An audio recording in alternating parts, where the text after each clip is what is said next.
Muy buenas tardes, compañeras, compañeros. Muchas gracias por la invitación a quienes están concretando este importante esfuerzo de educación y organización en nuestros pueblos y comunidades. Algo que es sumamente importante y necesario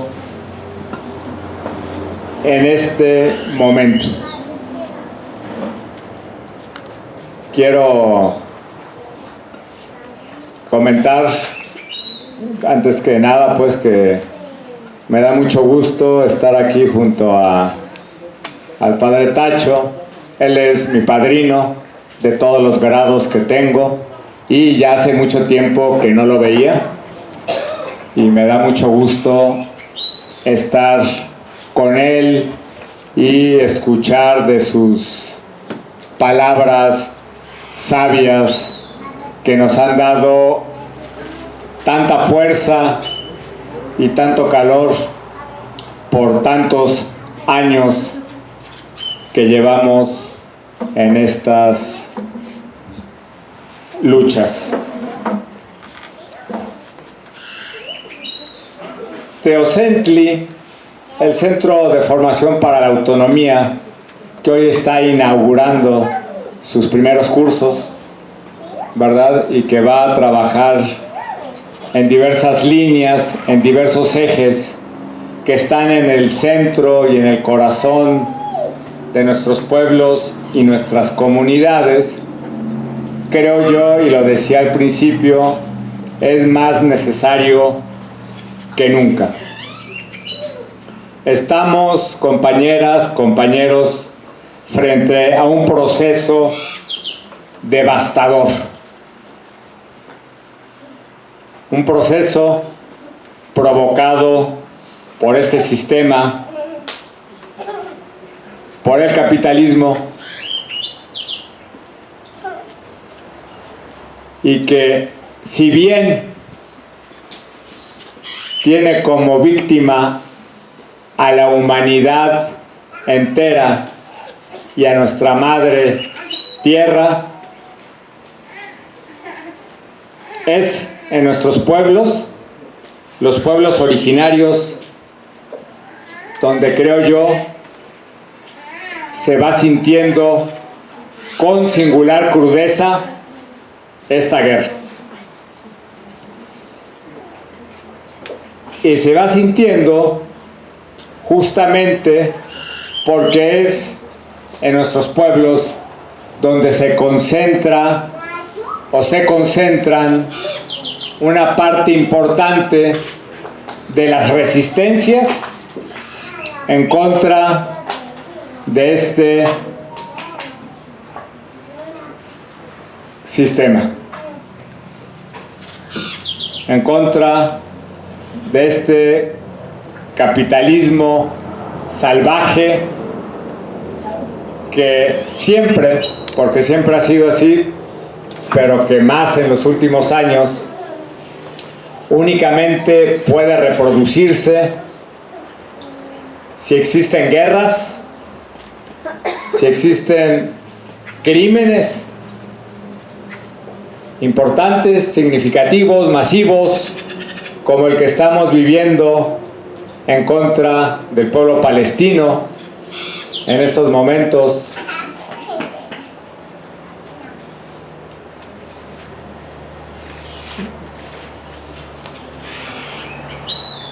Y creo yo que esta guerra que va en contra de la tierra la sienten justamente sus pueblos, los pueblos de la tierra, los pueblos originarios.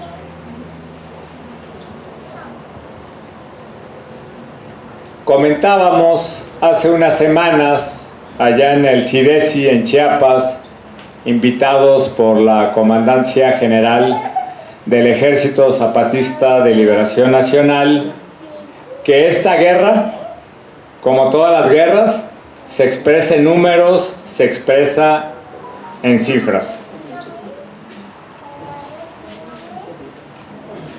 Y hasta mayo del año pasado, en México teníamos 114,184 desaparecidos. Y tan solo en el sexenio pasado hubo 50,278 desaparecidos y desaparecidas. Uno por hora. 201,142 homicidios dolosos entre el 1 de diciembre de 2018 y el 30 de septiembre de 2024. Para quienes duden que este país no está sumergido en una guerra y de las más violentas que pueda haber en este mundo y que sin duda alguna se va a incrementar por lo que ha expresado y lo que está haciendo el actual presidente de Estados Unidos, representante del capitalismo más voraz y criminal que pueda existir.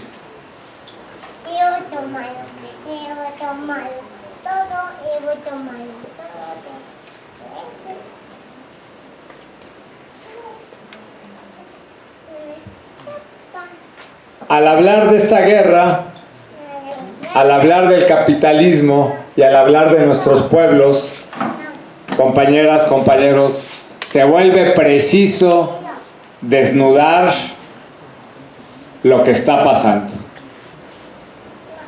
El actual régimen, la denominada Cuarta Transformación, nos dice que años y años de neoliberalismo, de saqueo, de despojo y de explotación han llegado o están llegando a su fin. Específicamente, que las políticas neoliberales surgidas en los años 80 y 90 del siglo pasado ya son cosa del pasado y nos regalan un abanico de programas para la educación, para quienes tienen capacidades diferentes, para las mujeres, para quienes son de la tercera edad.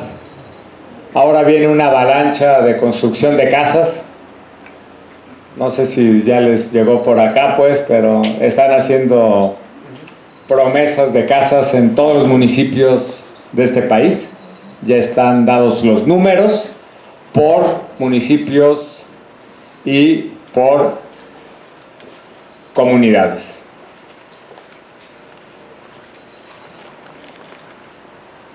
Y sin embargo,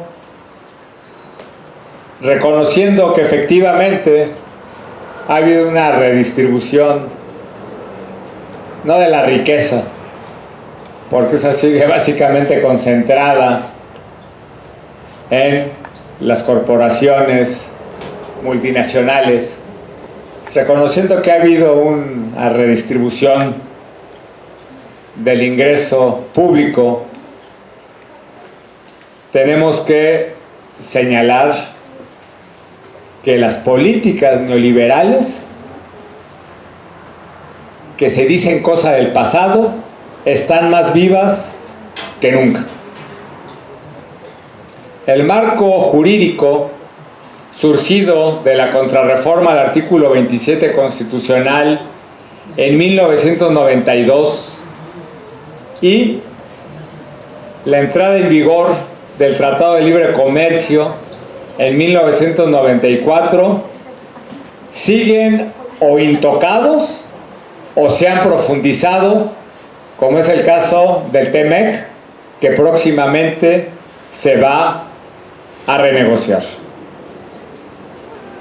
Y estas disposiciones jurídicas, constitucionales y legales son la esencia de las políticas neoliberales de despojo que se han aplicado en este país desde hace más de 30 años. La legislación agraria, que es la que se refiere a las tierras de ejidos y comunidades, no ha sido modificada en una sola coma. Es una legislación neoliberal que tiene como finalidad poner la tierra en el mercado, es decir, convertirla en mercancía, en algo que se compra y se vende, ocurriendo que después de la Revolución Mexicana la tierra fue un derecho, una garantía y un fundamento ético de esta sociedad fundamental.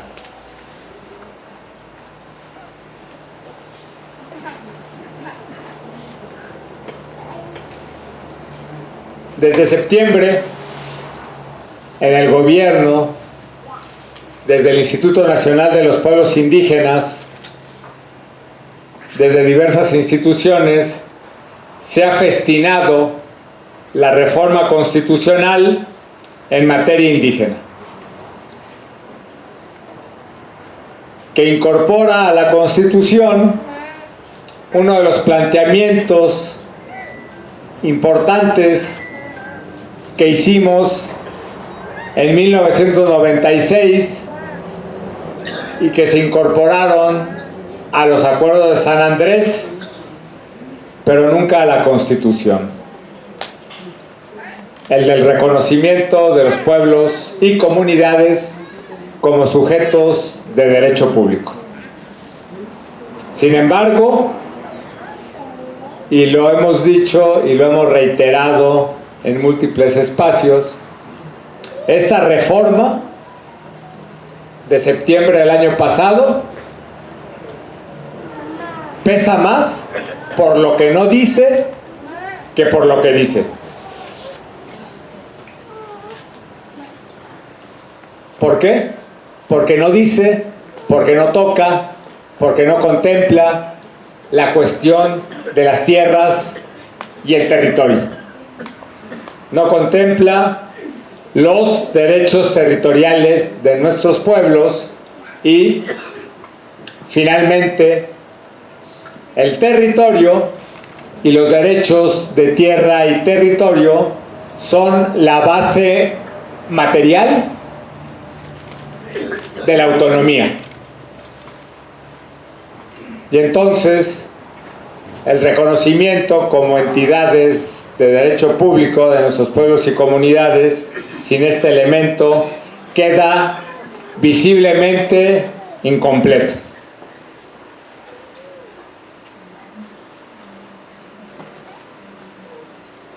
Estas disposiciones jurídicas también tienen otro elemento importante, que es el que se refiere a las aguas, al agua. Con la reforma constitucional de 1992 se promulgó una nueva ley de aguas nacionales en ese año, a través de la cual se generó un régimen de concesiones de aguas a través del cual se han privatizado, han sido puestas en unas cuantas manos las aguas que son, en primer lugar, de nuestra madre la tierra, en segundo lugar, un bien común de la humanidad y de nuestros pueblos. De 1992 a la actualidad se pasó de 2,000 concesiones a 514,000 concesiones. Y resulta que tan solo 3,304 concesionarios controlan el 22% del agua concesionada. Es decir, un puñito de empresas controlan la quinta parte del agua.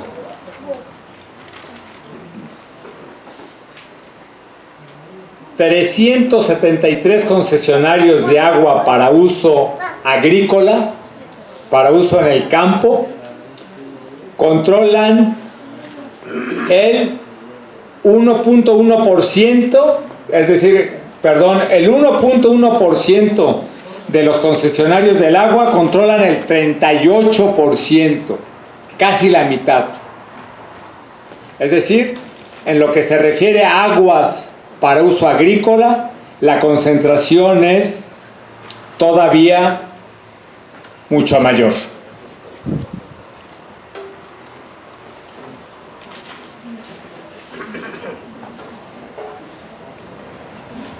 Y estas políticas de despojo, compañeras, compañeros, no han sido frenadas, no se han detenido. Los programas que nos dan algunos, pues yo no he recibido, creo que ni un peso, pero habrá quienes sí lo reciben. Estos programas que nos dan algunos pesos no han frenado ninguna de estas políticas. Por el contrario, las políticas y las acciones neoliberales de despojo se han profundizado. El reordenamiento del territorio nacional ha sido más agresivo o está siendo más agresivo desde el año 2018 que nunca antes. Grandes megaproyectos como el Plan Puebla-Panamá, que nuestros pueblos lograron frenar con su resistencia, han sido filtrados a través de diversos nombres. Este proyecto, que en algún momento trataron de imponer Ernesto Zedillo, Vicente Fox, Calderón o Enrique Peña Nieto, fue diluido en múltiples megaproyectos, siendo 3 de ellos los más importantes. El proyecto Integral Morelos, a través del cual están desdoblando la Ciudad de México sobre Puebla, Morelos y Tlaxcala. El Tren Maya y, como bisagra de estos proyectos, el corredor interoceánico Istmo de Tehuantepec, a lo cual tendríamos que agregar el reordenamiento territorial de la Ciudad de México y su zona metropolitana, así como múltiples programas de ordenamiento territorial y urbano a niveles regional, municipal.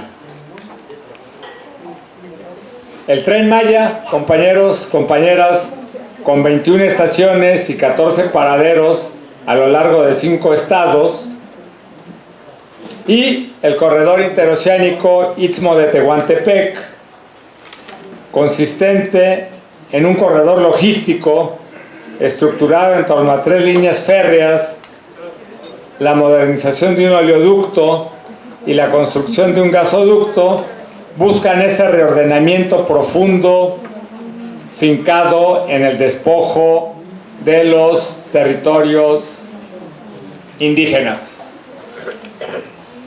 Y sin embargo, viendo aquí a mi tocayo, a Carlos Beas, viendo aquí a Alejandro de la región de los volcanes y a tantos y tantas compañeras más, no dejo de acordarme que son los pueblos nuestros, los pueblos originarios, los que están resistiendo esta vorágine, esta destrucción, esta sed insaciable por apropiarse de tierras, de territorios, de poblaciones, de todo lo que se nace en ellos para generar ganancia en unas cuantas manos. El TEMEC, el Tratado México, Estados Unidos, Canadá, que sustituyó al Tratado de Libre Comercio y que entró en vigor el 1 de julio de 2020, ya en plena cuarta transformación, es uno de los cimientos más sólidos de las políticas neoliberales, que profundiza el control externo en la producción agropecuaria del país, la importación de transgénicos y el control de la producción agrícola campesina. Y es el maíz, corazón de nuestros pueblos, el que está sufriendo de manera inclemente esta política. Este año que terminó, nuestro país importó maíz y también frijol como no lo había hecho nunca antes. Y dejaron de sembrarse también superficies destinadas al maíz y al frijol como no había pasado. Es algo que viene dándose de manera progresiva desde hace varios años y que se ha acelerado los últimos 3 años.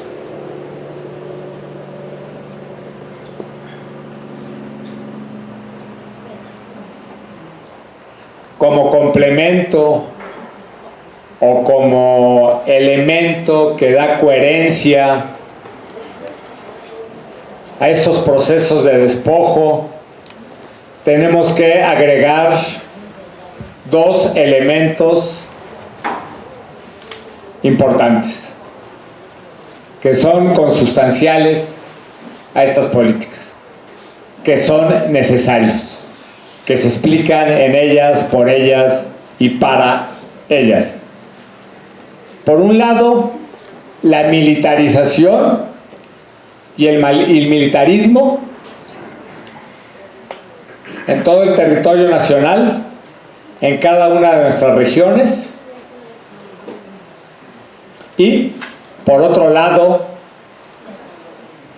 la preponderancia cada vez mayor de los cárteles del crimen organizado en todos los ámbitos de la vida pública de este país, en todos sus territorios, en todos sus niveles.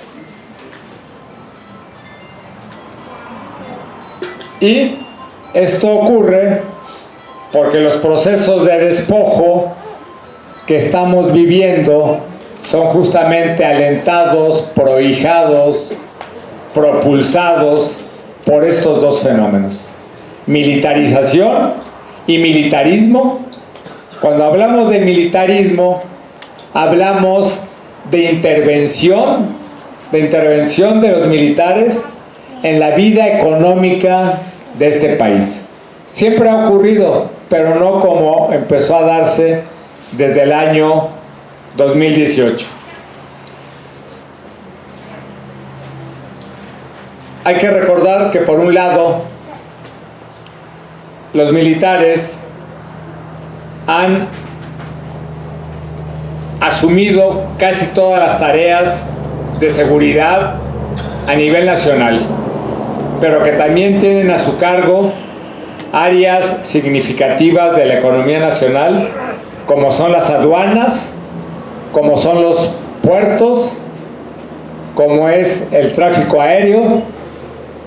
Administran parte del Tren Maya, y la SEMAR, la Secretaría Marina Armada de México, el corredor interoceánico Istmo de Tehuantepec.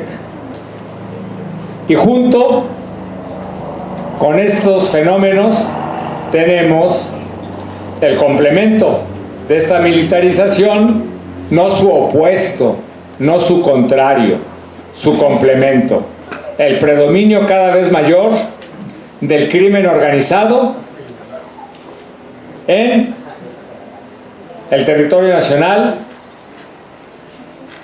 de manera más amplia en actividades productivas, fundamentalmente extractivas, como son la minería y los hidrocarburos, y en las administraciones municipales y en los gobiernos de los estados. Los grupos criminales, no sé si sea el caso en esta región, porque es distinto en cada parte de nuestro país, pero en la parte en la que a un servidor le toca llevar la mayor cantidad de defensas de la tierra y el territorio, que es el occidente de este país, los grupos criminales están reclutando, algo que también está pasando en la frontera en Chiapas, están reclutando ejércitos masivos que han incorporado tecnologías de guerra bastante novedosas y están filtrándose en nuestros pueblos y comunidades como no había pasado antes. Yo llevo varias décadas trabajando con ejidos y comunidades, asesorando a comisariados ejidales, comisariados de bienes comunales, y les puedo decir que por lo menos en la experiencia de un servidor no había visto el predominio, la influencia tan grande del crimen organizado como se ha dado desde el año pasado. Acá en el occidente, estos ejércitos criminales, porque son verdaderos ejércitos, están adoptando estrategias muy complejas para el control territorial. Están sembrando con minas antipersonales territorios estratégicos, están colocando estas minas en caminos, cerca de presas, cerca de masas de agua que son importantes para las poblaciones. Tienen un uso muy sofisticado en los últimos tiempos de drones y de explosivos. Y algo que está pasando a nivel mundial. Tenemos que poner mucha atención en este proceso porque no es exclusivo de regiones del país. Es algo que está pasando a nivel mundial. Los grupos criminales se están apropiando a nivel mundial y en México de territorios ricos en agua, en biodiversidad y de un alto valor inmobiliario. Por eso es que están penetrando, que se están infiltrando en la organización comunitaria como no lo habían hecho antes. A mí me ha tocado, en lo que va de los últimos 12 meses, por lo menos 2 comunidades significativas de este país, demasiado importantes, en las que, y nunca me había pasado, el comisariado que terminaba su periodo de 3 años dijo: yo me sigo y a mí nadie me quita. ¿Y qué fue lo que le dio el valor? Pues que está prohijado, impulsado por algún ente criminal.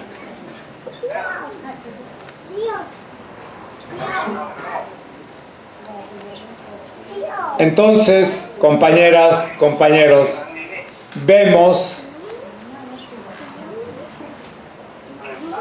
que a pesar de este paraíso que nos quieren pintar,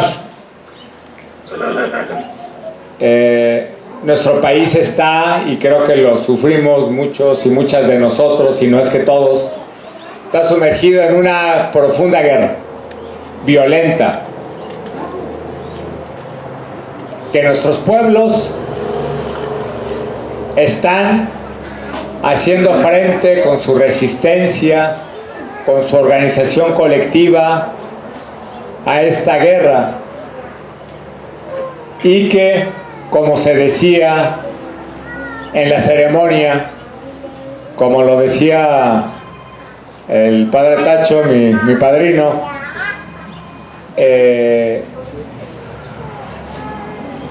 es en la comunidad en la que se construye la fortaleza y la resistencia de todos y cada uno de nosotros. Es la forma, decía, como no nos pueden engañar, como no nos pueden destruir. Y entonces,